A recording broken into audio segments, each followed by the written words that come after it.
عليكم ورحمة الله وبركاته. الحمد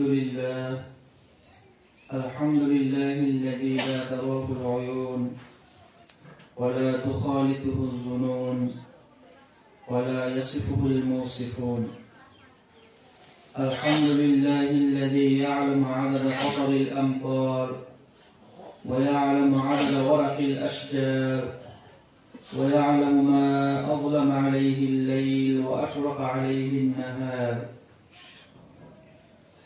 الحمد لله الذي لا نحصي ثناء عليه وهو كما أثنى على نفسه. ونشهد أن لا إله إلا الله وحده لا شريك له. ونشهد أن سيدنا وطبيبنا وطبيب قلوبنا وحبيبنا وحبيب ربنا محمدا عبده ورسوله أرسله الله كافة للناس بشيرا ونذيرا وداعيا إلى الله بإذنه وسراجا وقمرا منيرا. أما بعد فقد قال تبارك وتعالى في كلامه المجيد وفي فرقانه الحميد: بسم الله الرحمن الرحيم. مثل الذين ينفقون أموالهم في سبيل الله كمثل حبة أنبتت 7 سنابل في كل سنبلة 100 حبة والله يضاعف لمن يشاء والله واسع عليم. صدق الله المولانا العظيم.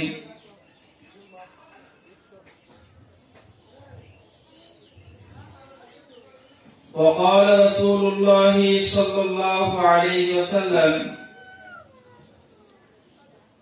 من هم بحسنة ولم يعملها فله حسنة، ومن هم بحسنة ويعملها فله 10 حسنات، أو كما قال عليه الصلاة والسلام.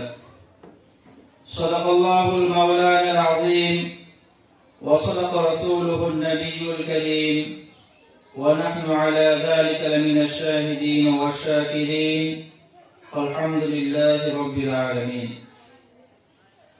আলহামদুলিল্লাহ, মহান আল্লাহ পাকের পবিত্র দরবারে লাখ কোটি শুকরিয়া যে মহান আল্লাহ পাক আমাদের সবাইকে আল ইহসান বালিকা মাদ্রাসা কর্তৃক আয়োজিত এই মহতী মজলিসে উপস্থিত হওয়া এবং উপস্থিত হয়ে দ্বীনি কিছু আলোচনা করা ও শ্রবণ করার তৌফিক দান করেছেন।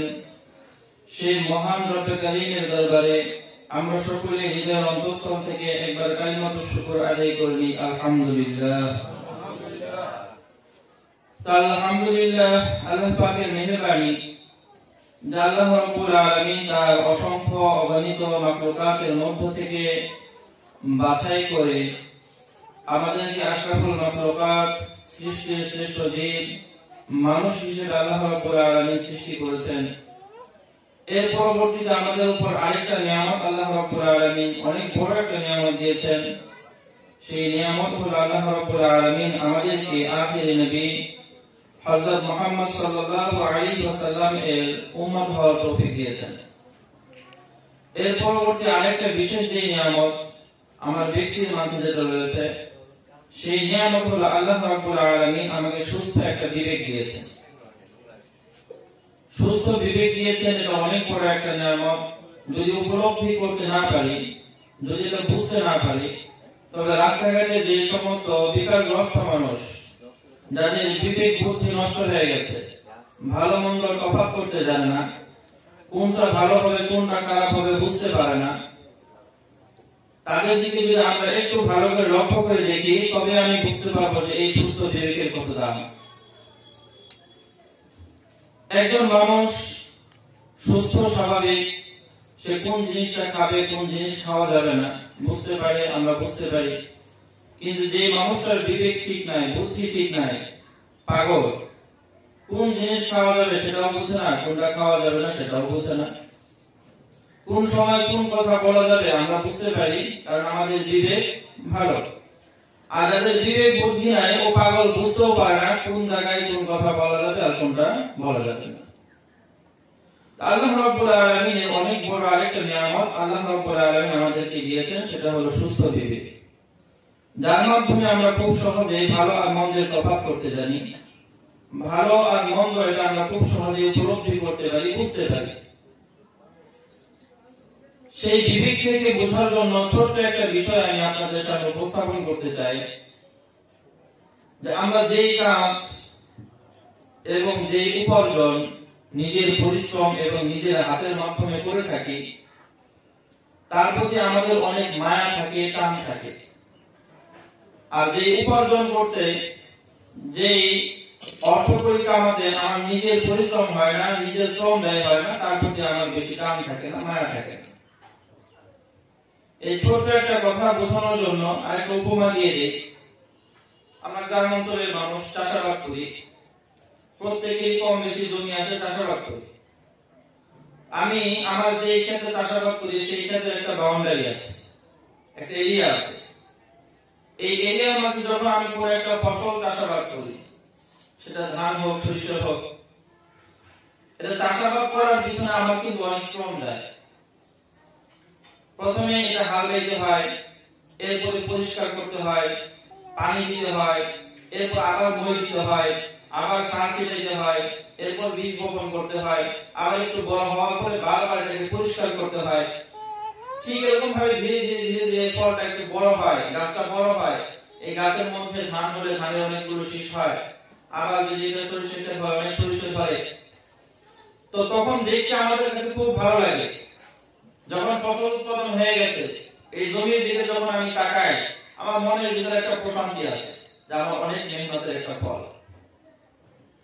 এখন আমি এই জমির কাছে উপস্থিত নাই, আমাকে কেউ এসে সংবাদ দিল যে আপনার যে ক্ষেত্রে আপনি ধান বুনেছেন অথবা সরিষা চাষ করতেছেন, ওই ক্ষেত্রে তো গরু আছে, আপনার ধান গরু খাইতেছে, আপনার সেই সরিষাগুলো গরু খাইতেছে।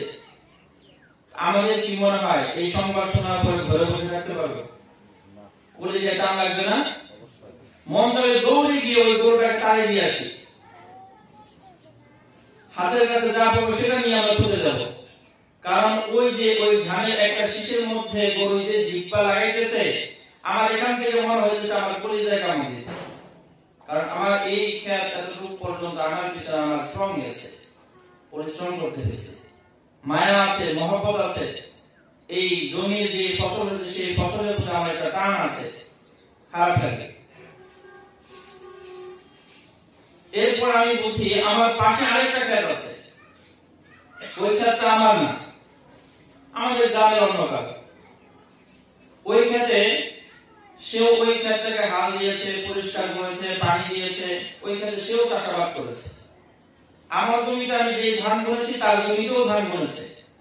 আমার জমির ধানের চেয়েও তার জমির ধান অনেক ভালো হয়েছে। এখন আমাকে কেউ এসে যদি সংবাদ দেয় আপনার পাশে যে ক্ষেতটা আছে ওই ক্ষেতের গরু লাগছে, ওই ক্ষেতে গরু লাগছে, ওই ক্ষেতের গরু তো ধান খায় শেষ করে ফেলাই দিচ্ছে। এখন বলেন তো আমার পরিচয় কি এখন বেশি আঘাত লাগবে?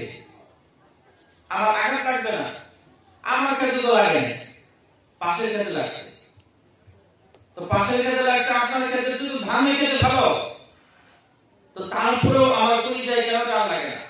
কারণ ওই পাশের ক্ষেত যেটা আছে ওই ক্ষেতের চাষাবাদ করা, ওই ক্ষেতের ফসল এত দূর পর্যন্ত উৎপাদন হওয়ার পিছনে আমার তো কোনো শ্রম নেই। ওই ক্ষেত গরু লাগছে, গরু খেয়ে ফেলতেছে, এই জন্য যদি মায়া লাগে, তো মায়া লাগবে ওই ক্ষেতের যে মালিক, যে চাষাবাদ করছে তার, আমার তো লাগবে। এখন ক্ষেতের ধান খাইতেছে, এই জন্য যদি মায়া লাগে, ধান খাচ্ছে, গরু একটা পোতা কাজ করতেছে, কার মায়া লাগে, এই জন্য যদি মায়া লাগার কথা ছিল, তো আমার ক্ষেতের ধান খেতে যে পরিমাণ মায়া লাগতো, পাশের ক্ষেতের ধান যেটা আমার ক্ষেতের চেয়েও ভালো উৎপাদন হয়েছে, ওই ধান খেতে তো মায়া আরো বেশি লাগার কথা ছিল, লাগে না কেন? এটার কারণ হলো এই যে আমি যে আমি চাষাবাদ করতেছি, এর পিছনে আমার যে শ্রম গেছে, এই শ্রমের কারণে এই জমির ফসলের প্রতি আমার মনের ভিতরে একটা মায়া জন্ম নিয়েছে, একটা টান আছে, মহব্বত আছে। এই জন্য আমার ক্ষেতের ধান যদি গরুয়ে খায় আমার খুব কষ্ট লাগে।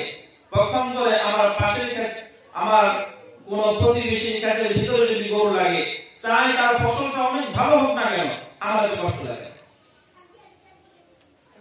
আর একটু সহজে বোঝায়, আমরা যারা বিভিন্ন মিল ফ্যাক্টরিতে চাকরি করি, মসজিদে চাকরি করি, মাদ্রাসায় জব করি, এই মাস যখন পার হয়, মাস পার হওয়ার পর আমার হাতে তো একটা স্যালারি আসে, একটা হাদিয়া আসে।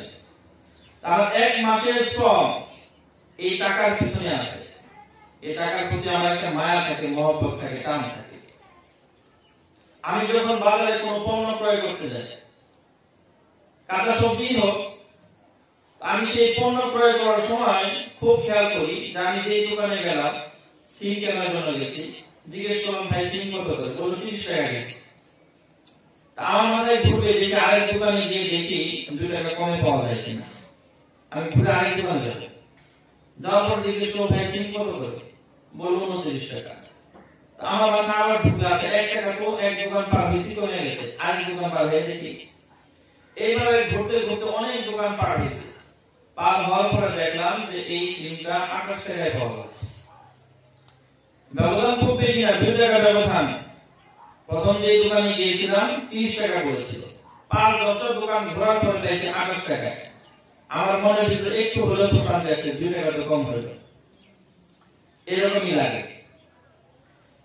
এখন 2 টাকা খুব বড় অ্যামাউন্ট না, কিন্তু এর পরেও আমি 2 টাকা কমে পাচ্ছি। 2 টাকা, এই 2 টাকার পিছনেও আমার মায়া মহব্বত টান আছে, কারণ 1 মাস শ্রম দেওয়ার পরে এই টাকা জমেছে। যে কোনো পণ্য আমি ক্রয় করতে যাই না কেন, আমি দেখি কোন জায়গায় গেলে 1 টাকা বা 2 টাকা কমে পাওয়া যাবে। আর এই টাকাটাই যখন আমরা আমাদের ছেলেদের হাতে তুলে দিই, 5,000 টাকা দিয়ে দিলাম, বাবা তুমি এই মাসে খরচ করো, 1 মাস পার হইতে হয় না, 4 দিন 5 দিন পার হয়েছে, দেখা যায় টাকা সব শেষ। আমার প্রত্যেকটা টাকা খরচ করতে মায়া লাগে, কারণ এই টাকা উপার্জন করার পিছনে আমার শ্রম আছে, আমার ঘাম ঝরেছে, আমার মায়া লাগে। কিন্তু আমার যে ছেলের এই টাকা উপার্জনের পিছনে কোনো শ্রম নাই, কোনো পরিশ্রম হয় নাই, ঘাম ঝরে নাই, সে টাকার মূল্য বুঝে না। কেমন বুঝে না? সে ক্রিকেট খেলবে, তার ক্রিকেট খেলার জন্য একটা ব্যাট কেনার প্রয়োজন। তো যদি আমাকে বলে বাবা আমার জন্য একটা ব্যাট কিনে নিয়ে এসে, তা আমি বাজারে গিয়ে ঘুরে কিন্তু দেখবো কোন ব্যাটের দাম কম, 400 বা 500 টাকা দিয়ে সর্বোচ্চ যদি একটা ব্যাট কিনা যায়, এটা নিয়ে দিই। কিন্তু আমার ছেলেকে যদি দিয়ে 10,000 টাকা, বাবা তোমার যা লাগে তুমি কিনে নিও, তো যে ব্যাট আমি 500-600 দিয়ে কিনতাম, ছেলেকে করবে কি 5,000 টাকা দিয়ে একটা ব্যাট কিনে নিয়ে আসবে। 5,000 টাকা ব্যাট পছন্দ হলে বাজারে কিনে নিয়ে আসবে, এক দোকান থেকে আরেক দোকানও যাবে না, সেটা দাম কমানো যায় কিনা। কারণ এই টাকা উপার্জনের পিছনে তার পরিশ্রম হয় নাই, শ্রম যায় নাই, এই জন্য সে এই টাকার মায়া মহব্বত বুঝিয়ে না। বাস্তব কথাই বলো, আমরা যারা পরিশ্রম করি, আমরা এটার মায়া বুঝি, টান বুঝি, 1 টাকা কমানো যায় কিভাবে সে চিন্তা করি, কিন্তু সে তো টাকা কামানোর পিছনে শ্রম যায় নাই, সে বুঝেও না। ওই যে ওই জমির মতো বললাম, আমার জমি আমি চাষাবাদ করেছি, পরিশ্রম করেছি, এই জমির ফসল যদি কেউ নষ্ট করতে আসে আমার সহ্য হবে না। কিন্তু আমার জমির চেয়েও ভালো ফসল যদি পাশের জমিতে হয়, যে জমি আমার না, ওই জমির ফসল উৎপাদন করার পিছনে আমার কোনো শ্রম যায় নাই, ওই জমি পুরোটাও যদি গরু খেয়ে ফেলে আমার এই পরিমাণ কষ্ট লাগবে না, আমার জমির একটা দানা যদি গরু খায় তখন যে পরিমাণ কষ্ট লাগবে। এটার একটা মাত্র কারণ, সেই কারণ হলো শ্রম। শ্রম, এই শ্রম থেকে মায়া মহব্বত জন্ম নেয়, টান হয়, টান হয়। এই যে আমাদের যে একটা শিক্ষা প্রতিষ্ঠান, এই প্রতিষ্ঠানের প্রতি সবারই একটা মায়া আছে, সবার একটা মায়া আছে, টান আছে। এই টানটা কোথেকে তৈরি হয়েছে? এই টানটা তৈরি হয় এইভাবে যে এই প্রতিষ্ঠান হওয়ার ক্ষেত্রে, এই প্রতিষ্ঠান গড়ার ক্ষেত্রে আমার শ্রম আছে, আমার এখানে কিছু একটা অনুদান আছে। এই প্রতিষ্ঠানের ক্ষেত্রে, এই প্রতিষ্ঠানের সৌন্দর্য বর্ধনের ক্ষেত্রে আমার একটু চিন্তা আছে, আমার একটু পরামর্শ আছে। সবকিছু বিবেচনা করে এই প্রতিষ্ঠানের কোনো একটা ক্ষতি হলে, যদি হঠাৎ করে শুনে প্রতিষ্ঠানে কিছু একটা হয়েছে, আমরা দৌড়ে চলে আসি, টান আছে। কিন্তু যে মানুষ দেখা যায় এই প্রতিষ্ঠানে তার কোনো দান নাই, অনুদান নাই, এই প্রতিষ্ঠান গড়ার ক্ষেত্রে যার কোনো শ্রম নাই, এই প্রতিষ্ঠানের সৌন্দর্য বর্ধনের পিছনে যার কোনো পরামর্শ নাই, সে এই মাদ্রাসার পাশ দিয়ে চলে যাবে, কিন্তু মাদ্রাসার দিকে তাকাবে না। কারণ এই প্রতিষ্ঠান করার পিছনে তো তার কোনো অবদানই নাই, মায়া নাই, টান নাই। এই প্রতিষ্ঠানের পিছনে আমার টান কিভাবে হবে, মায়া কিভাবে হবে? এই প্রতিষ্ঠানের পিছনে আবার মায়া বা টান মহব্বত তৈরি হবে তো এই প্রতিষ্ঠানের জন্য কিছু একটা করবে। আল্লাহ, কত মানুষ কিন্তু এই যে দিক দিয়ে রাস্তা দিয়ে, আমাদের যে পাশে যে রাস্তা আছে, হাইওয়ে রাস্তা, এখান দিয়ে গাড়ি দিয়ে চলে কত মানুষ যায়। যত মানুষ কি এই দিক দিয়ে যায়, গাড়ি থেকে কি একবার এই মাদ্রাসার দিকে তাকায়, একটু দেখি, সবাই তাকায়? সবাই তাকায় না, সবাই কিন্তু আনমন হয়ে চলে যাচ্ছে। কিন্তু আমি যখন এখান দিয়ে এখন অতিক্রম করি, গাড়ি থেকে যেভাবেই হোক উকি দিয়ে আমার মনে চাই একটু মাদ্রাসাটা দেখে যায়। আমার মনে চায় যে গাড়িতেই থাকি, যত গতি নিয়ে যায়, আমার মনে চায় জানালাটা একটু ঘুরে দেখি না, তাকায় মাদ্রাসার অবস্থা দেখো। অথচ দেখা যায় মাত্র একদিন আগে মাদ্রাসা দিয়ে বের হয়ে গেছে, দ্বিতীয় দিনে দিতে যাইতেছি, এরপরে আমার মনে চায় একটু দেখি কেমন অবস্থাটা, কেমন, খুব মনে চায়। কারণ হলো এই প্রতিষ্ঠানের প্রতি একটা দরদ, একটা টান মনের ভিতরে চলে আসে।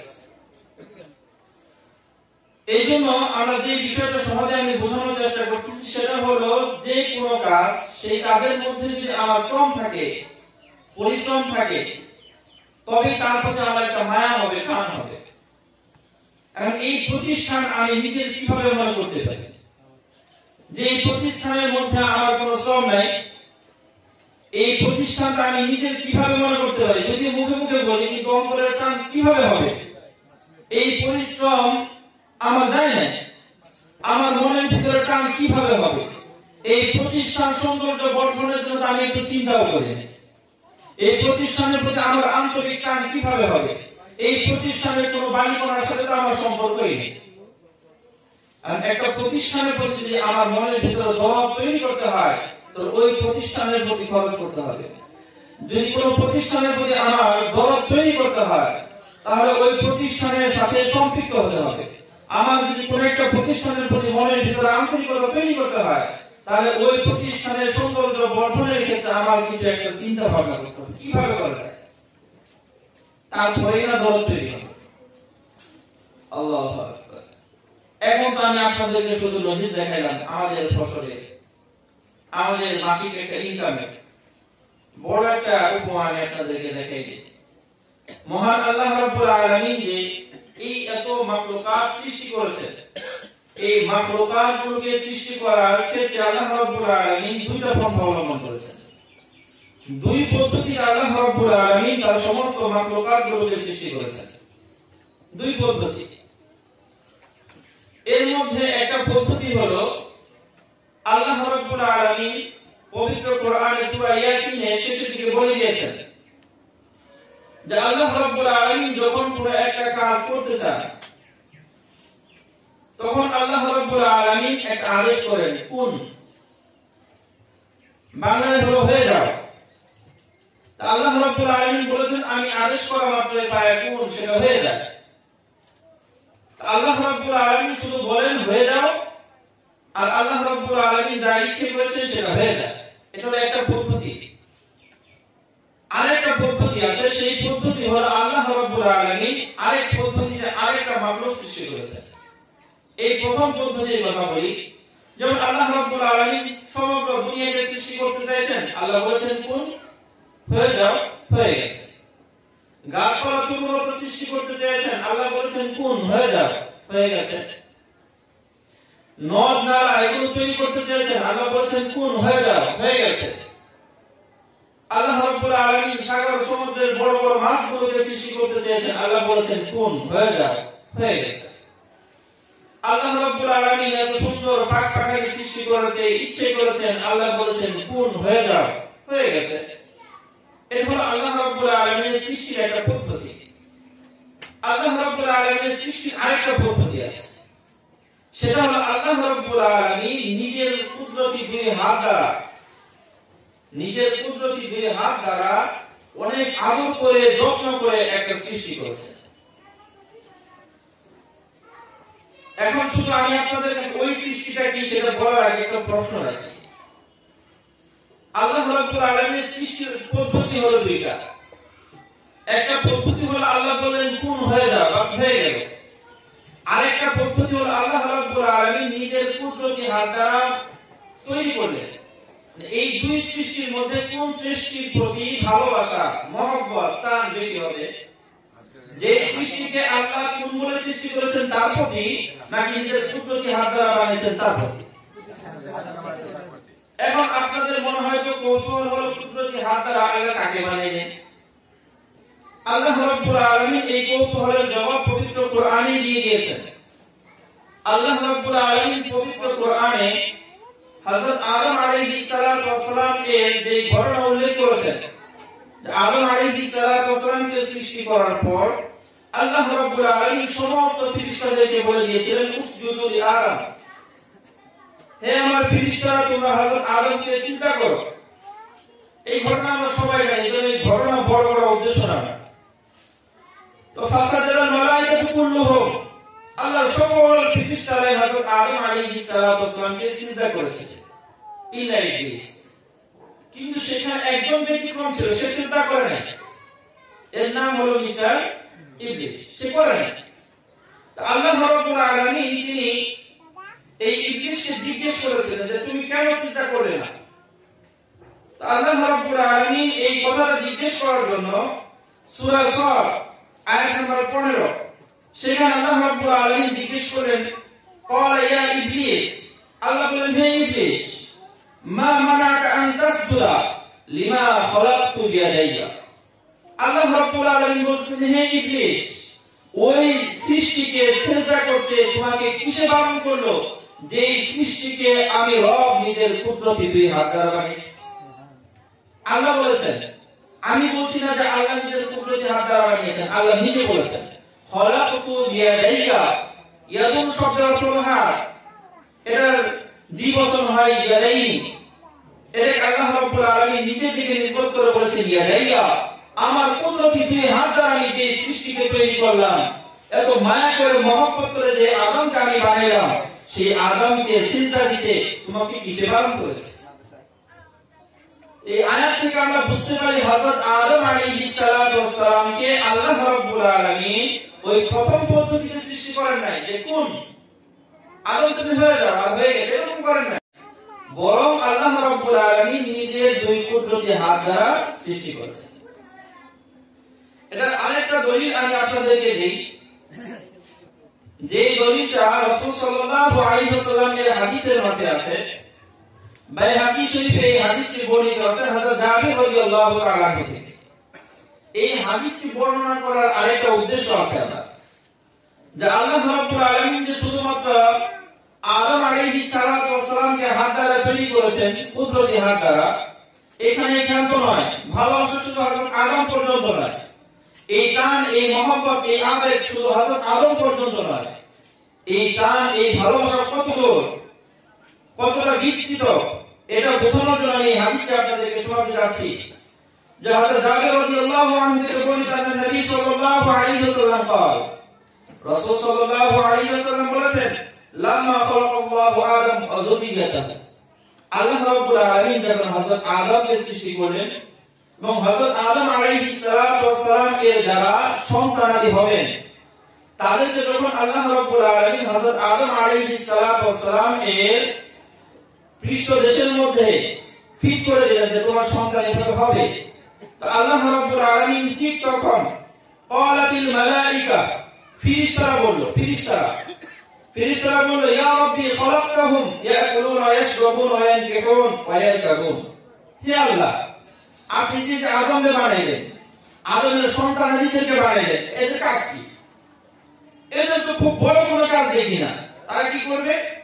ইয়াকুলুনা ওয়া ইয়াশরাবুন, খাবার খাবে, পান করবে, ওয়া ইয়ানকিহুন পরস্পর বিবাহ শাদী করবে, ওয়ায়াকাবুন, আর এক জায়গা থেকে আরেক জায়গায় সফর করবে, ভ্রমণ করবে, তাদের তো ভালো কোনো কাজ দেখি না, অযথা অনর্থক কাজকর্ম করবে তারা, বিবাহ শাদী করবে, খাবার দাবার খাবে, ঘোরাফেরা করবে, এদেরকে কি জন্য সৃষ্টি করবে?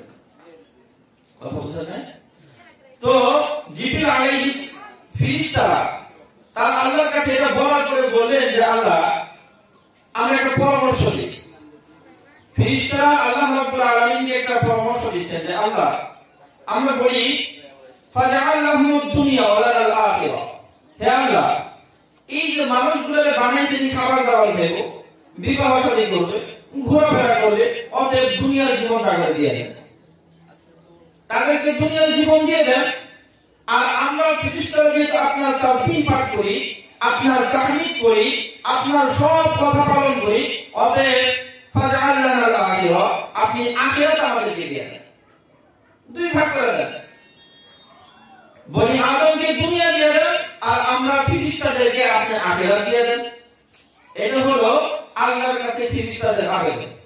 আল্লাহ, মানুষ বানাইছে, এদের কাজ তো খুব গুরুত্বপূর্ণ দেখি না, খাবার দাবার খেয়ে দুনিয়ায় খাবার দাবার আছে, বিবাহ শাদী করবে, দুনিয়ায় ঘোরা আছে, এরা ঘোরাফেরা করবে, দুনিয়া সবাই আছে, ঘুরো, তাদেরকে দুনিয়া দিয়ে দেন। আর আমরা ফেরেশতারা যেহেতু বড় বড় কাজে লিপ্ত আছি, অতএব আপনি আমাদেরকে আখিরাত দিয়ে দেন। এটা আল্লাহ রাব্বুল আলামিনের কাছে ফেরেশতাদের আবেদন। তা আল্লাহ রাব্বুল আলামিন তাদের এই আবেদনের প্রেক্ষিতে আল্লাহ রাব্বুল আলামিন জবাব দিয়েছেন। ক্বাল আল্লাহু তাআলা, আল্লাহ রাব্বুল আলামিন বলেছেন, লা আজআলু মান খালাকতুহু বিয়াদাইয়া, আমি আমার দুটি কুদরতি হাত দ্বারা যে সৃষ্টিকে আমি সৃষ্টি করেছি, এই সৃষ্টিকে আমি করব না। ওয়ানাফাখতু ফীহি মিন রূহি, এবং যাদের মাঝে আমার রূহ দিয়েছি, আত্মা দিয়েছি, জান দিয়েছি, তাদেরকে আমি বানাবো না কামান কুনতু লাহু কুন ফায়াকুন, ওই সৃষ্টির সমকক্ষ যাদেরকে সৃষ্টি করার জন্য আমি বলেছিলাম কুন। হে আমার ফেরেশতারা, তোমাদেরকে বানানোর জন্য আমি কুন শব্দ ব্যবহার করেছি, আর তোমাদেরকে ব্যবহার করার জন্য কুন বললাম, আর তোমরা ফায়াকুন হয়ে গেলে। আর আমি হযরত আদমকে বানানোর জন্য আমার নিজের কুদরতি দুই হাত ব্যবহার করেছি, আদমের যে সন্তানাদি আছে তাদের জন্য আমি আমার কুদরতি দুই হাত ব্যবহার করেছি। অতএব আমি যাদের জন্য নিজের কুদরতি দুই হাত ব্যবহার করেছি, আর যে সৃষ্টির মাঝে আমি রূহ ফুঁকে দিয়েছি, ওই সৃষ্টিদের মান মর্যাদা আমি কখনোই ওই সৃষ্টিদের মতো করব না যাদের জন্য আমি শুধু কুন ব্যবহার করেছি। তোমাদের জন্য শুধু কুন ব্যবহার করেছি, অতএব তোমাদের চেয়েও তাদের মর্যাদা আমি বেশি দেব যাদের জন্য আমার কুদরতি হাত ব্যবহার করেছি। আল্লাহ রাব্বুল আলামিন, আমি আপনাদেরকে আগেই বলেছিলাম, এই উদাহরণটা এই জন্যই দিচ্ছি যেখানে আমাদের নিজেদের এই যে দুইটা হাত লাগে, এই দুইটা হাত যে ক্ষেত্রে আমাদের ব্যবহার হয়, ওই কাজের প্রতি কিন্তু আমাদের আলাদা একটা মায়া থাকে, টান থাকে। এটা আমি বুঝাই দিতে চাইছি যে আল্লাহ রাব্বুল আলামিন হযরত আদম আলাইহিস সালাতু ওয়াস সালামকে সৃষ্টি করার পিছনে নিজের কুদরতি দুই হাত ব্যবহার করেছেন, যার ফলে কি পরিমাণ টান হয়ে গেছে। ফেরেশতাদেরকে আল্লাহ রাব্বুল আলামিন বলেন, তোমাদেরকে বানিয়েছি কোন দিয়া, আর তোমরা কোন বস্তু হয়ে গেছো, অতএব মানুষদের সম্মান কখনো তোমাদের নিচে আমি রাখবো না, অবশ্যই তাদেরকে তোমাদের উপরে প্রাধান্য দেব। সুবহানাল্লাহ। টান, এই টানটা আল্লাহ রাব্বুল আলামিন এই যে ওইখান থেকে আসে, আল্লাহ কুদরতি হাত ব্যবহার করেছেন, টান হয়ে গেছে। আমরা এই নিজেদের হাত ব্যবহার করি, শ্রম ব্যবহার করি, ওই কাজের প্রতি আমাদেরও টান হয়ে যায়। এখন যদি ওই যে সেই কুনের মতো হয়ে যায় যে আল্লাহ রাব্বুল আলামিন ফেরেশতাদেরকে কোন দ্বারা সৃষ্টি করেছে, কোন হয়ে যাও হয়ে গেছে, ওই প্রতি যেরকম বেশি টান নাই, ঠিক আমাদের যে কাজের ভিতরে নিজেদের মেহনত নাই, শ্রম নাই, হাত ব্যবহার হয় নাই, ওইটার প্রতি আমাদের বেশি টান থাকে। এই কথাগুলো আমি আজকে এই জন্যই বলতেছি, এই যে সুন্দর একটা প্রতিষ্ঠান, এই প্রতিষ্ঠানের দিকে আমাদের যে কোনো ভাবে হোক, আর্থিক শ্রম হোক, শারীরিক শ্রম হোক, মেধাবী হোক, যেভাবে হোক, এই প্রতিষ্ঠানের প্রতি যদি আমার মনের প্রাণ আর ভালোবাসা থাকতে হয়, তাহলে যে কোনো ভাবেই হোক এই প্রতিষ্ঠানের প্রতি আমার শ্রম থাকতে হবে। তারপরে না টান থাকবে। আমার বাড়ি সেই শুধু সে টাঙ্গাইল পার হয়ে আবার উত্তরবঙ্গে, কিন্তু এই মাদ্রাসায় আমি এক সময় কিছু একটা করে গিয়েছি, ওইখান থেকে যখন আমি সংবাদ পাবো যে এই মাদ্রাসার কোন একজন ছাত্রী পুরো বাংলাদেশের মধ্যে সিরিয়ালে চলে আসে, 8 নম্বর হয়েছে, 7 নম্বর হয়েছে, 1 নম্বর হয়ে গেছে, তখন ওইখান থেকে এত দূর থেকে আমার মনের ভিতরে একটা প্রশান্তি জাগে, হ্যাঁ ওই মাদ্রাসা তো আমাদের মাদ্রাসা, ওই মাদ্রাসার ছাত্রী এত ভালো রেজাল্ট করছে, ছাত্রী আমার কেউ না, আমার পরিচিত কেউ না, আমার পরিচিত কারো মেয়েও না, এরপরেও আমার মনের ভিতরে আনন্দ জাগে। কেন? এই প্রতিষ্ঠানের প্রতি আমার একটা টান আছে। আর যাদের এই প্রতিষ্ঠানের প্রতি কোনো টান নাই, শ্রম নাই, আর্থিক শ্রম নাই, শারীরিক শ্রম নাই, মেধাও ব্যয় হয় নাই, তারা যত কাছেরই হোক, হোক না আমাদের টাঙ্গাইলের ভিতরে, কিন্তু যখনই শুনবে এই মাদ্রাসা তখন কিন্তু তার টান এদিকে লাগবে। ওই মাদ্রাসার মেয়ে এত ভালো রেজাল্ট করলো, আমাদের গ্রামের একটা মাদ্রাসা আছে, এটা রেজাল্ট ভালো হলে না ভালো হলে এরকম লাগবে। কারণ এই মাদ্রাসা হয়তো সে চিনেও না, এই মাদ্রাসা হয়তো চিনলে পরে এই মাদ্রাসার প্রতি তার কোনো শ্রম ব্যয় হয় না, টান তৈরি হয় নাই, ভালোবাসা আন্তরিকতা তৈরি হয় নাই। হ্যাঁ, এই আন্তরিকতা তৈরি যখন হবে তখন আমি যত দূরেই থাকি না কেন, দেশ ছেড়ে প্রবাসে চলে যায় না কেন, যখন এই মাদ্রাসার কোন একটা সফলতার কথা আমি শুনবো, আমার মনের ভিতর অটোমেটিক শান্তি চলে যাবে। আর যদি কোনোভাবে শুনি যে এই মাদ্রাসার প্রতি কেউ বিদ্বেষ পোষণ করতেছে, কেউ এই মাদ্রাসার কোনো কাজে বাধা দিচ্ছে, তখন কিন্তু আমার শরীরের ভিতরে একটা উদ্যম চলে আসবে, কি বলে এরকম করতেছে, দেখি কি করা যায়। যে বাধা দিচ্ছে সেই বাধাটাকে দূর করার জন্য আমার যতটুকু শ্রম আমার ব্যয় করা দরকার, দেখা যাবে আমি যত দূরেই থাকি না কেন আমার চিন্তা ফিকির হবে যে না এই প্রতিষ্ঠান তো আমাদের প্রতিষ্ঠান, এই প্রতিষ্ঠানে কোনোভাবে কোনো কাজে বাধা আসতে পারে না, এখানে অবশ্যই আমাকে প্রতিরোধ তৈরি করতে হবে। টান থাকতে হবে না, টান থাকতে হবে। আল্লাহ রাব্বুল আলামিন আমাদের সবাইকে আমরা উপস্থিত হয়েছি এবং যারা উপস্থিত এখন হতে পারেনি আমরা তাদের কাছ পর্যন্ত পৌঁছে দেব যে এই যে সুন্দর একটা প্রতিষ্ঠান আমাদের অঞ্চলে হয়েছে, এই প্রতিষ্ঠানের প্রতি আমার মনের ভিতরে যদি কোনো টান না থাকে, কোনো দরদ না থাকে, কোনো মায়া আর মহব্বত না থাকে, আখিরাতের ময়দানে আল্লাহ রাব্বুল আলামিন যদি জিজ্ঞেস করে তোমার দিলের টান কোন দিকে ছিল, আমি কি জবাব দেব? আল্লাহ রাব্বুল আলামিন তো হাসরের ময়দানে উঠাবেন যার মহব্বত যার সাথে হবে তার সাথে, আল মারউ মা মান আহাব্বা। আমার ভালোবাসা যদি নেককারদের সাথে হয়, আল্লাহ রাব্বুল আলামিন আমার হাসর নেককারদের সাথে করিয়ে দিবেন। আর আমার ভালোবাসা যদি বদকারদের সাথে হয়, নিকৃষ্ট লোকদের সাথে হয়, খারাপ মানুষদের সাথে হয়, তাহলে আল্লাহ রাব্বুল আলামিন আমার হাসর খারাপ মানুষদের সাথে করিয়ে দিবেন। এই জন্য আমাদের ভালোবাসা নেককারদের সাথে হবে, আমাদের ভালোবাসা কোরআন আর হাদিসের সাথে হবে, আমাদের ভালোবাসা দ্বীন ইসলামের সাথে হবে। এই জন্য আমরা চেষ্টা করব দ্বীনি প্রতিষ্ঠানের সাথে মহব্বত করার, আন্তরিকতা করার, মহব্বত আর ভালোবাসা সৃষ্টি করার, হৃদয়ের একটা টান সৃষ্টি করার। আল্লাহ রাব্বুল আলামিন আমাদেরকে তৌফিক দান করুন। আমি ছোট্ট আরেকটা কথা বলবো।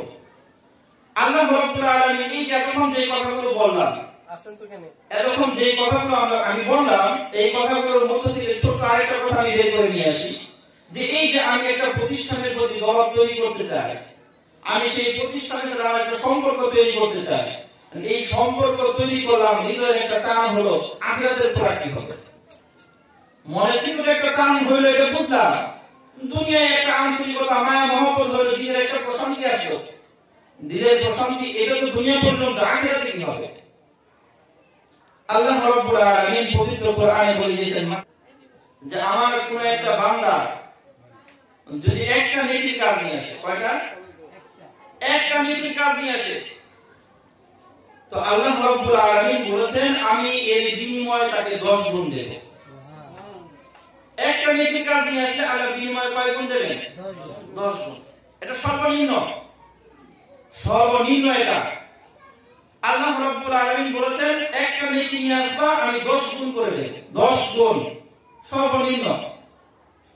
আমরা তো অনেকেই খুশি, আলহামদুলিল্লাহ, আমি নেকির কাজ যদি একটা করি আল্লাহ দিয়ে দিবেন কয় গুণ? 10 গুণ। মোটামুটি একটা খুশি আসে না আমাদের ভিতরে? আসছে না? সুবহানাল্লাহ বলে বলছি না? আল্লাহ বলছি না?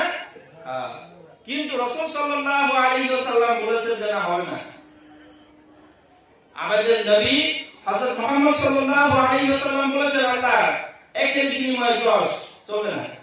আমার উম্মতের জন্য জিদি উম্মতি হে আল্লাহ আমার এই উম্মতের জন্য বিনিময়ের পরিমাণ আরো বাড়ায় দেন। একের বিনিময়ে খালি 10 দিবেন, আমার উম্মত খুশি হইতে পারে, আমি নবী মুহাম্মদ খুশি না, আরো বাড়ায় দেন। আল্লাহু আকবার। আমরা খুশি হয়ে গেছিলাম না? 10 নিয়ে তো সুবহানাল্লাহ বলে দিয়েছি নাকি বল? আল্লাহু আকবার। রাসূল সাল্লাল্লাহু আলাইহি ওয়াসাল্লাম বলেছেন আমি খুশি না, জিদি উম্মতি, আল্লাহ আমার উম্মতের জন্য নেকির পাল্লা আরো বাড়ায় দেন। আল্লাহ রাব্বুল আলামিন বলেন ঠিক আছে, একটা নিয়ে আসো, আমি 100 দিয়ে দেব। সুবহানাল্লাহ। কত দিয়ে দেব? 100। সুবহানাল্লাহ বড় হয়ে গেছে না? আল্লাহু আকবার। আমাদের মনের যে আনন্দ বেড়ে গেছে না? কিন্তু রাসূল সাল্লাল্লাহু আলাইহি ওয়াসাল্লাম বলেছেন আল্লাহ হলো না, আল্লাহ হলো না, আরো রাখবে। জিদি উম্মতি, আল্লাহ আমার উম্মতের জন্য নেকির পাল্লা আপনি আরো বাড়ায় দেন। আল্লাহু আকবার। কোরআন থেকে আমি শুনাইতে চাই, কোরআন থেকে শুনাইতে চাই। এই যে প্রথম যেটা বললাম মান জাআ বিল হাসানা ফালাহু আশরু আমসালিহা, আল্লাহ রাব্বুল আলামিনের কাছে আপনি যদি একটা নিয়ে যান আল্লাহ করে দেবেন 10। প্রথম বলেছিলাম 10। এরপরে বলে আল্লাহ রাব্বুল আলামিনের কাছে রাসূল বলেন আমি 10 খুশি না, বাড়ায় দেন। আল্লাহ কত বলেছেন? 100। আর রাসূল বলেন আমরা 100 চলবে না, আমার উম্মতের জন্য জিদি উম্মতি পরিমাণ আরো বাড়ায় দেন। কি পরিমাণ বাড়ায় দিতে হবে? আল্লাহ রাব্বুল আলামিন পবিত্র কোরআনে বলেছেন মাতালুল লাযিনা ইউনফিকুনা আমওয়ালাহুম ফি সাবিলিল্লাহ, আমার যেই সমস্ত বান্দারা আমার রাস্তায় অর্থ খরচ করবে, টাকা খরচ করবে, সেই তাদের টাকাটা হলো কামাতালি হাব্বাতি, একটা বীজের মতো, একটা দানার মতো। আমরা এই ক্ষেত্রে চাষাবাদ করি না, একটা ধান রোপণ করি, করি না এরকম? হ্যাঁ, আল্লাহ রাব্বুল আলামিন বলতেছেন যে একটা টাকা যে তুমি দিলা, এই একটা টাকা হলো ওই একটা বীজের মতো, একটা বীজ কেমন যেন তুমি বপন করলা। আমবাতাস সাবআ সানাবিলা, এই একটা বীজ থেকে 7টা শীষ তৈরি হলো। একটা বীজ থেকে কয়টা শীষ? 7টা। ধানের 7টা ছড়া বের হলো। কয়টা বীজ থেকে? একটা বীজ থেকে। একটা টাকা দিয়েছিলাম, সেই টাকা থেকে 7টা ছড়া বের হলো। কয়টা ছড়া? 7টা। আল্লাহ রাব্বুল আলামিন বলেন ফি কুল্লি সুমবুলাতিন মিআতু হাব্বা, আবার এই প্রত্যেক শীষের মধ্যে হয় 100টা করে দানা। কত করে? 100। তাহলে 7টা শীষ কত দানা? 700। আল্লাহ রাব্বুল আলামিন বলেন ঠিক আছে, 100 তে আপনি খুশি না, আপনার উম্মতের জন্য দিয়ে দিলাম, টাকা দান করবে 1, সওয়াব পাবে 700। কত? 700। আমাদের খুশির পরিমাণ মাত্রা অনেক বেড়ে গেছে নাকি কোন? খুশি হয়েছি না? একের বিনিময়ে এক পেলি তো বাস ইনসাফ হয়ে গেল। আল্লাহ প্রথমেই বলছেন 10। 10 এ আমরা খুশি হয়ে গেছি, নবী খুশি হয় নাই যে না না খুশি না, জিদি উম্মতি আমার উম্মতের জন্য বাড়ায় দেন। আল্লাহ বলেন ঠিক আছে যাও 100। রাসূল বলতেছেন যে আমি খুশি হই না, আমার উম্মত খুশি হইতে পারে, আল্লাহ জিদি উম্মতি আমার উম্মতের জন্য আরো বাড়ায় দেন। আল্লাহ বলেন ঠিক আছে যান 100 না 700। 700। আমরা আরো খুশি হয়ে গেছি, কিন্তু আমার নবী বলতেছেন আল্লাহ আমি খুশি হইতে পারি না। কথা বুঝেন না? আমার নবী বলেছেন জিদি উম্মতি, আল্লাহ আমার এই উম্মতের জন্য সওয়াবের পরিমাণ আপনি আরো বাড়ায় দেন। এখন আল্লাহ রাব্বুল আলামিন বলেছেন রাসূল বলছি সংখ্যা যতই বলি 700 বলি আর 7 লক্ষই বলি, আপনি খুশি হবেন না। এইজন্য আপনার উম্মতের জন্য অফার আরেকটা, ইউদারিফু লিমান ইয়াশা, ইউদারিফু লিমান ইয়াশা। আল্লাহ রাব্বুল আলামিন আপনার এই উম্মতের যার জন্য যেই পরিমাণ চাইবেন বেগাইরে হিসাব আল্লাহ বাড়ায় দেন। সীমাহীন আল্লাহ নেকি বাড়ায় দিবেন, টেনশন করতে হবে না। এইবার রাসূল সাল্লাল্লাহু আলাইহি ওয়াসাল্লাম খুশি হয়ে গেছে। ঠিক আছে, 10 এও খুশি হন নাই, আমরা খুশি হয়েছি। 100 তেও খুশি হন নাই, আমরা আরো বেশি খুশি হয়েছিলাম। 700 তে তো আমরা খুশির একদম চূড়ান্ত পর্যায়ে চলে গিয়েছিলাম। কিন্তু আল্লাহ রাব্বুল আলামিনের রাসূল হাবিব আমাদেরকে এত বেশি ভালোবাসেন যে আমার উম্মতের জন্য একের বিনিময়ে 700 রাসূল পছন্দ করেন নাই, গ্রহণ করেন নাই। 700 পরে রাসূল বলেছেন জিদলি উম্মতি, জিদলি উম্মতি, হে আল্লাহ আমার উম্মতের জন্য বাড়াই দেন। আল্লাহ দিয়েছেন বাড়িয়ে, যান আপনার উম্মতের জন্য আমার যে পরিমাণ মনে চাইবে, যে পরিমাণ মনে চাইবে আমি দিয়ে দেব। এখন বুঝেন আমাদের সমাজের সবচেয়ে বড় যে দাদা, তার কাছে গিয়ে যদি আমরা টাকা চাই বলে আপনার মন মতো দেন, সে কি 2 টাকা দিবে? সবচেয়ে বড় দাদা আমরা যদি বলে আমাদের অঞ্চলের সবচেয়ে বড় দাদা, তার কাছে গেলেই যায়, তার মানে কি তার কাছে গেলে কমপক্ষে 1000 টাকা নোট বের করবে, আর আওতার মনে বের করবে না। হ্যাঁ, আর আমার রব সে সারা দুনিয়ার মালিক, জান্নাত জাহান্নামের মালিক, আরশ আজিমের মালিক, সব কিছুর মালিক। তার দরবারে যদি তিনি বলেন যে যা চাই দিয়ে দেব, তার মানে কি 10 টাকা দেব? 10 লাখ দিব মাত্র।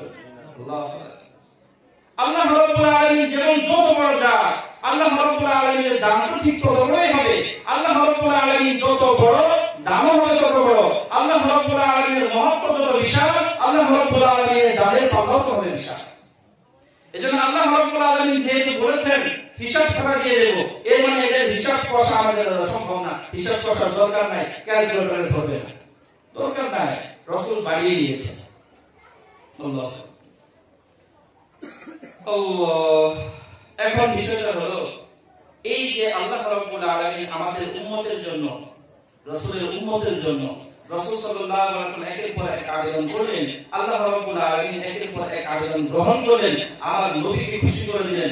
আমার নবীকে রব কেন এত ভালোবাসেন, আমাদের এই উম্মতকে কত ভালোবাসেন, আমাদের রব মুহাম্মদ মুস্তাফাকে কত ভালোবাসেন, কেন এত বাড়াই দিলেন। ছোট্ট একটা কারণে আপনাদেরকে শোনাইতে চাই। ছোট্ট একটা কারণ, বিরক্ত হন নাকি একটা? ছোট্ট একটা কারণ। হযরত আদম আলাইহিস সালাতু ওয়াস সালাম এর ঔরসে 10 জন ছেলে ছিল। 10 জন। কয়জন? 10 জন। এর মধ্যে আমাদের নবী হযরত মুহাম্মদ মুস্তাফা সাল্লাল্লাহু আলাইহি ওয়াসাল্লাম হযরত আদম আলাইহিস সালাতু ওয়াস সালামের যে ছেলের ঔরসে ছিলেন, যে ছেলের বংশ পরম্পরায় আমাদের নবী হযরত মুহাম্মদ মুস্তাফা সাল্লাল্লাহু আলাইহি ওয়াসাল্লাম দুনিয়াতে আগমন করেছিলেন, হযরত আদম আলাইহিস সালাতু ওয়াস সালামের ওই ছেলের নাম হলো হযরত শীস আলাইহিস সালাতু ওয়াস সালাম। নাম কি? হযরত শীস আলাইহিস সালাতু ওয়াস সালাম। আমরা সবাই জানি আমাদের নবী হযরত মুহাম্মদ সাল্লাল্লাহু আলাইহি ওয়াসাল্লামের পূর্বপুরুষ যারা ছিলেন, আমাদের রাসূলের বাবা, তার দাদা, তার বাবা, তার বাবা, এইভাবে হযরত আদম পর্যন্ত সবার কপালের মধ্যে একটা নূর চমকাইত। সবার কপালের মধ্যে একটা নূর চমকাইত। আমরা রাসূলের বাবা হযরত আব্দুল্লাহর কথা শুনেছি যে তিনার কপালে নূর চমকাইত। এটা রাসূল সাল্লাল্লাহু আলাইহি ওয়াসাল্লামের নিদর্শন ছিল। এটা শুরু হয়েছে ঠিক হযরত আদম আলাইহিস সালাতু ওয়াস সালাম থেকে। আর আদম আলাইহিস সালাতু ওয়াস সালামের ছেলে শীস আলাইহিস সালাতু ওয়াস সালামের কপালে একটা নূর চমকায়। তো 10 ছেলে, 9 ছেলের কপালে কোনো আলো টালো নাই, সবার কপাল সুন্দর একরকম। একটা ছেলে তার কপালের ভিতরে কেমন একটা নূর চমকায়, আলো অন্যরকম, ব্যতিক্রম। সব ছেলের মনে কৌতূহল। শীস আলাইহিস সালাতু ওয়াস সালাম নিজের মনেও কৌতূহল, আমার কপালে এরকম কেন, আমার আরো তো কতগুলো ভাই আছে, তাদের কপাল এরকম চমকায় না, আমার তো এত চমকায় কেন। হযরত আদম আলাইহিস সালাতু ওয়াস সালামের কাছে কৌতূহল নিয়ে জিজ্ঞাসা করা, আমার তো আরো কতগুলো ভাই আছে, তাদের কপাল তো চমকায় না, আমার কপাল এরকম চমকাইছে, কোনো সমস্যা আছে কিনা? তো হযরত আদম আলাইহিস সালাতু ওয়াস সালাম বললেন, বাবা তোমার ঔরসে আমার এমন একজন সন্তান পৃথিবীতে আসবে যে সারা পৃথিবীর সমস্ত মানব জাতির লিডার হবে। রাসূল বলেছেন, আনা সাইয়্যিদু ওয়ালদি আদম ইয়াউমাল কিয়ামা, সারা বিশ্বের সমস্ত আদম সন্তানের নেতা হবে। হযরত আদম আলাইহিস সালাতু ওয়াস সালাম বলেন, তোমার ঔরসে আমার এমন একজন সন্তান আসবে যার মর্যাদা সারা পৃথিবীর সমস্ত মানুষের মর্যাদার উপরে থাকবে। শীস আলাইহিস সালাতু ওয়াস সালামের মনের প্রশ্ন আরেকটা, বাবা আমি যেমন আপনার সন্তান, সেও তো আমাদের সন্তান হবে। আমরা তো বাবাকে উপরে মনে করি, সন্তান নিচে মনে করি। বাবা আপনি তো পৃথিবীর সর্বপ্রথম মানুষ, আপনার দ্বারাই তো পৃথিবী আবাদ হচ্ছে। আপনার সন্তান, সে বুঝলাম সবচেয়ে মর্যাদাবান হবে, আপনার চেয়েও কি মর্যাদা বেশি হবে? প্রশ্ন বুঝছেন না? সবার চেয়ে মর্যাদা বেশি হবে, কিন্তু আপনি তো বাবা, আপনার চেয়েও কি মর্যাদা বেশি হবে? এই প্রশ্নের উত্তরে হযরত আদম আলাইহিস সালাতু ওয়াস সালামের চোখ বেয়ে পানি ঝরতেছে আর বলতেছে, বাবা আমার কথা জিজ্ঞেস করো। তারপর সেই ওই সন্তানের কথা, যে ওই সন্তান সে আমার চেয়ে মর্যাদাবান হবে কি এটা তুমি জিজ্ঞেস করো। শোনো, আমার সেই সন্তানের কথা পরে বলি, সেই সন্তানের উম্মতের মর্যাদার কথা শোনো। তার মর্যাদা কত বিশাল, কত মহান হবে, আর তার মর্যাদা কত উঁচুতে হবে সেটা পরে বলি। তার উম্মতের একটু বিবরণ দিয়ে নেই তোমার কাছে, তারপরে তুমি নিজেই তফাৎ করতে পারবা যে আমার চেয়ে সে কতটুকু দামি হবে নাকি হবে, এটা আমার বলতে হবে না। হযরত আদম আলাইহিস সালাম বলতে শুরু করলেন, দেখো আমি একটা ভুল করেছিলাম। আল্লাহ রাব্বুল আলামিন একটা গাছের ফল খেতে না করেছিলেন, আমি ভুলে খেয়ে ফেলেছিলাম। এই একটা ভুলের কারণে আল্লাহ রাব্বুল আলামিন আমার গায়ে থেকে পোশাক খুলে নিয়ে গেছে। জান্নাতের পোশাক যেটা আমার গায়ে ছিল, একটা ভুল করেছি যার কারণে আমার গায়ের পোশাক আল্লাহ খুলে নিয়ে গেছে। আর আমি আমার যে সন্তানের কথা বলছি, এই সন্তানের উম্মতেরা হাজার হাজার লক্ষ লক্ষ কোটি কোটি ভুল করার পরেও আল্লাহ রাব্বুল আলামিন তাদের গায়ের কাপড় খুলে দেবেন না। সুবহানাল্লাহ। হে আমার সন্তান, তুমি তো তার কথা জিজ্ঞেস করছো, তার গুণাগুণ, তার মর্যাদা আমি অনেক পরে বলি। তার উম্মতের কথা শোনো, আমি একটা ভুল করেছিলাম, আল্লাহ রাব্বুল আলামিন আমাকে জান্নাত থেকে বের করে দিয়েছে। আর তার উম্মতেরা দিন রাত সারাক্ষণ যদি গুনাহ করতে করতে করতে করতে অস্থির করে ফেলে, এরপরে যদি আল্লাহর কাছে তওবা করে মাফ চায়, আল্লাহ রাব্বুল আলামিন তাকে জান্নাত দিয়ে দেন। সুবহানাল্লাহ। আবার ছেলে, তুমি তো সেই সন্তানের ফজিলত শুনতে চাচ্ছ, তার কথা বলে বলি, তার উম্মতের কথা শোনো। আমি একটা ভুল করেছিলাম, যার কারণে আল্লাহ রাব্বুল আলামিন আমার আর আমার স্ত্রীর মাঝে দূরত্ব সৃষ্টি করে দিয়েছেন। আমি এক জায়গায়, আমার স্ত্রী আরেক জায়গায়, পৃথক করে দিয়েছেন আল্লাহ। আর আমার সেই সন্তানের উম্মতেরা যদি ভুল করতে করতে আসমান পর্যন্ত ঠেকিয়ে ফেলে, গুনাহ করতে করতে যে আসমান পর্যন্ত ঠেকিয়ে ফেলে, এরপরও আল্লাহ রাব্বুল আলামিন তাদের স্বামী আর স্ত্রীর মাঝে আলাদা করে দেবেন না। হে আমার সন্তান, তুমি তো তার মর্যাদা শুনতে চাচ্ছ, আমি তার উম্মতের মর্যাদা আমি তোমাকে শোনাই। শোনো, আমি একটা ভুল করেছিলাম, একটা। কয়টা? একটা। আর এই একটা ভুলের কথা আল্লাহ রাব্বুল আলামিন সারা পৃথিবীর সবাইকে জানাইছে। সারা পৃথিবীর সবাইকে জানাই দিয়েছেন, কোরআনের মধ্যে আসছে। আল্লাহু আকবার। কোরআনের মধ্যে আসছে যে হযরত আদম, আমি এই গাছের ফল খেতে না করেছিলাম, খেয়েছে। আমরা সবাই জানি না সবাই? হযরত আদম আলাইহিস সালাম বলতেছেন যে তুমি তো তার মর্যাদা শুনতে চাও, উম্মতেরটা বলি শোনো, একটা ভুল করেছি, আল্লাহ সারা দুনিয়া এলান করে দিয়েছে যে আদম ভুল করছে, অপরাধ করে দিয়েছে। কিন্তু তার উম্মত সকাল থেকে সন্ধ্যা পর্যন্ত 24টা ঘন্টাও যদি অন্যায় করে, 24টা ঘন্টাও যদি অন্যায় করে, আল্লাহ রাব্বুল আলামিন এলান করবেন না, আল্লাহ গোপন রাখবেন। এবং আল্লাহ রাব্বুল আলামিন এই উম্মতের জন্য বলে দিয়েছেন, মান সাতরা আইবান সাতরাহুল্লাহু ইয়াওমাল কিয়ামাহ, যে ব্যক্তি অপর কোন ভাইয়ের অপরাধ গুনাহকে গোপন রাখবে, কোন একটা দুষ্টুটিকে গোপন রাখবে, আল্লাহ রাব্বুল আলামিন তার জন্য ফজিলত দিয়ে দিয়েছেন যে কিয়ামতের দিন আল্লাহ তার দুষ্টুটিও গোপন রাখবে। তো অবস্থাটা কেমন দেখো, একটা ভুল করছি আর আল্লাহ সারা দুনিয়া এলান করে দিয়েছে, সারা দুনিয়া আল্লাহ নিজে এলান করে দিয়েছে। আর এই উম্মত শত শত হাজার হাজার কোটি কোটি ভুল করবে, আল্লাহ রাব্বুল আলামিন এলান করবেনই না। ওই উম্মতের আরেকজন লোক কইছে, তুমি বলতে পারো না, চুপচাপ থাকবা, আমি তোমার গুনাহ গোপন রাখব। বুঝেন আমার কথা না? হযরত আদম আলাইহিস সালাম বলতেছেন, আরে আমার সেই সন্তানের কথা পড়ে শোনো, আমি তার উম্মতের কথা বলি। আমি হযরত আদম একটা ভুল করেছিলাম, একটা ভুল। এই ভুলের জন্য তওবা করতে কোন কোন বর্ণনায় পাওয়া যায় 40 বছর সময় লেগেছে। কত বছর? কোন কোন বর্ণনায় পাওয়া যায় 300 বছর। কত বছর? 300 বছর। বিভিন্ন বর্ণনা আছে, সবচেয়ে ছোট যে সময় সেটাই বলি 40 বছর। 40 বছর একটা ভুল করেছিলাম, এই ভুলের ক্ষমা আল্লাহর কাছে নিতে আমার 40 বছর কাটতে হয়েছে। 40 বছর এই কপাল আমার মাটির মধ্যে লাগাইতে হয়েছে, 40টা বছর চোখের পানি ঝরাইতে হয়েছে, 40টা বছর আল্লাহর কাছে আবদার করতে হয়েছে, এরপর সেই সন্তানের নাম নিয়ে আল্লাহর কাছে মাফ পেয়েছি। 40 বছর। আমি সেই মুহাম্মদের কথা বলতে চাই না, তার উম্মতের কথা শোনো। আল্লাহ রাব্বুল আলামিন কি ঘোষণা দিয়ে দিয়েছেন তাদের জন্য। আল্লাহ রাব্বুল আলামিন পবিত্র কোরআনে বলে দিয়েছেন, কুল ইয়া ইবাদিয়াল্লাযীনা আসরাফু আলা আনফুসিহিম লা তাকনাতু মির রাহমাতিল্লাহ ইন্নাল্লাহা ইয়াগফিরুয যুনুবা জামিআ। হে উম্মতে মুহাম্মাদী, আল্লাহর কাছে তওবা করো, আল্লাহ রাব্বুল আলামিন তোমার জীবনের ছোট বড় প্রকাশ্য গোপনীয় সব গুনাহ মাফ করে দেন। সব ইয়াগফিরুয যুনুবা জামিআ, আল্লাহ রাব্বুল আলামিন সব মাফ করে দিবেন, সব। আল্লাহু আকবার।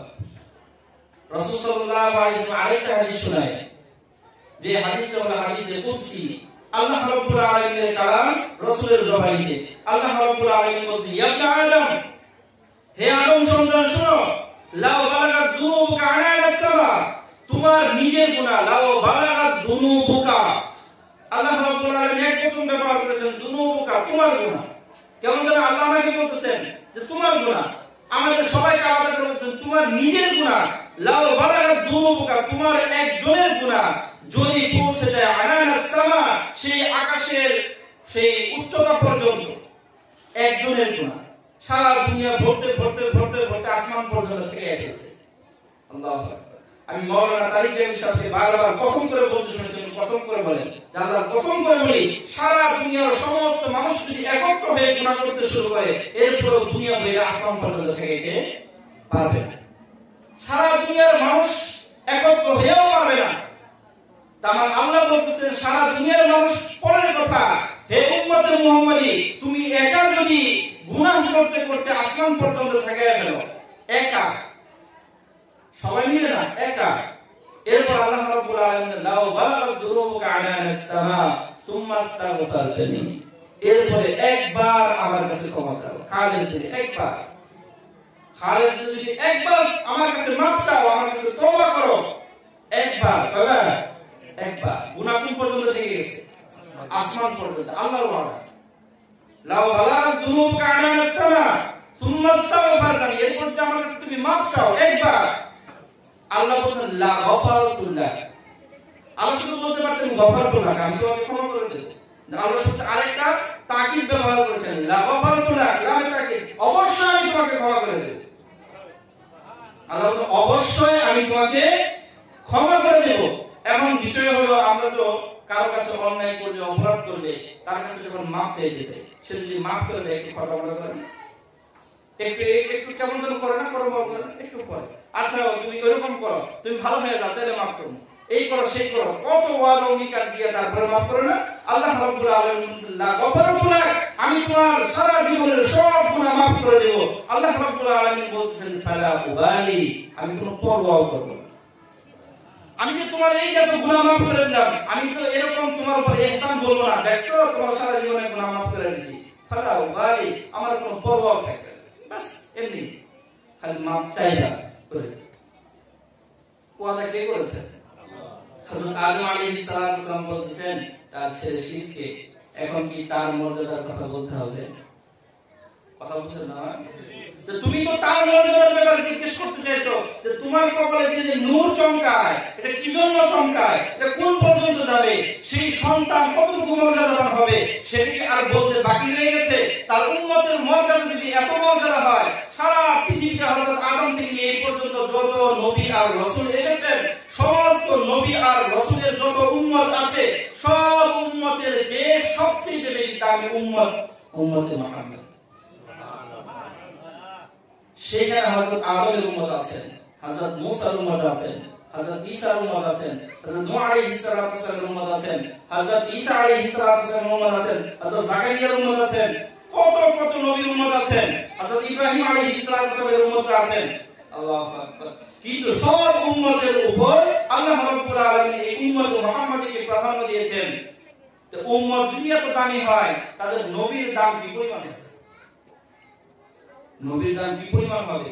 হযরত আদম আলাইহিস সালাম এই মেসেজটা তার ছেলেকে দিয়ে দিলেন, তুমি তো হযরত মুহাম্মাদের মর্যাদা সম্পর্কে জানতে চাইছো, বাবা এই ছেলে কি আপনার 24 দামি হবে? আরে তার ছেলে কেন, আমি যদি নবী না হই, আমি যদি বাবা আদম না হই, তাহলে তো তার উম্মতটাই আমার চেয়ে বেশি দামি। রাসূল সাল্লাল্লাহু আলাইহি ওয়াসাল্লাম বলেছেন, আমার উম্মতের সিদ্দিকীনরা জান্নাতে উঁচু মর্যাদা লাভ করবে, যেই আসলে নবীরা থাকবেন জান্নাতে। আর রাসূল বলেছেন পার্থক্য কোথায় তা হয়? পার্থক্য হলো এতটুকু, তারা নবী আর আমার উম্মতের সিদ্দিকীনরা তারা নবী না, একটা পদের পার্থক্য। তা হযরত আদম আলাইহিস সালাম এই মেসেজ দিয়ে দিলেন, আমি নবী না হইতাম, আমি যদি বাবা আদম না হইতাম, তাহলে আমার মর্যাদা তো তার উম্মতের সমান হয় না। এত মর্যাদা, সেই নবীর এত মর্যাদা। তো এই যে এত মর্যাদা নিয়ে আমাদের নবী আমাদের জন্য অঙ্গীকার করেছেন, আল্লাহর কাছ থেকে আবেদন করেছেন যে আমার উম্মত যদি 1 টাকা দান করে 10 নেকিতে হবে না, 100-তে হবে না, 700-তেও হবে না। আল্লাহ রাব্বুল আলামিনের কাছ থেকে আমাদের নবী আমাদের জন্য চেয়ে রেখেছেন। বিগাইরে হিসাব আল্লাহ রাব্বুল আলামিন আমাদের 1 টাকা দান করলে বিগাইরে হিসাব সওয়াব দিতে থাকে, বিগাইরে হিসাব। আল্লাহ রাব্বুল আলামিন আমাদেরকে এই যে সুন্দর সুষ্ঠু একটা কাজ, যে কাজ অল্প করলে আল্লাহ রাব্বুল আলামিন বিনিময়ে আমাদেরকে বাড়িয়ে দেন। অল্প 1 টাকা দান করলাম, 10, 100, 700 আরো বাড়ায় দেবেন। আল্লাহ রাব্বুল আলামিন আমাদের সবাইকে এই যে সুন্দর একটা প্রতিষ্ঠান, এই প্রতিষ্ঠানের সাথে আমাদের আন্তরিকতা তৈরি করার জন্য, আমাদের মায়া আর মহব্বত বাড়ানোর জন্য আল্লাহ রাব্বুল আলামিন আমাদেরকে মানসিকভাবে, শারীরিকভাবে এবং আর্থিকভাবে সব দিক দিয়ে এই মাদ্রাসার সহযোগী হয়ে এই মাদ্রাসার প্রতি মায়া আর মহব্বত বাড়ানোর তৌফিক দান করেন। আমিন। ওয়া আখিরু দাওয়ানা আলহামদুলিল্লাহি রাব্বিল আলামিন। আসসালামু আলাইকুম ওয়া রাহমাতুল্লাহ।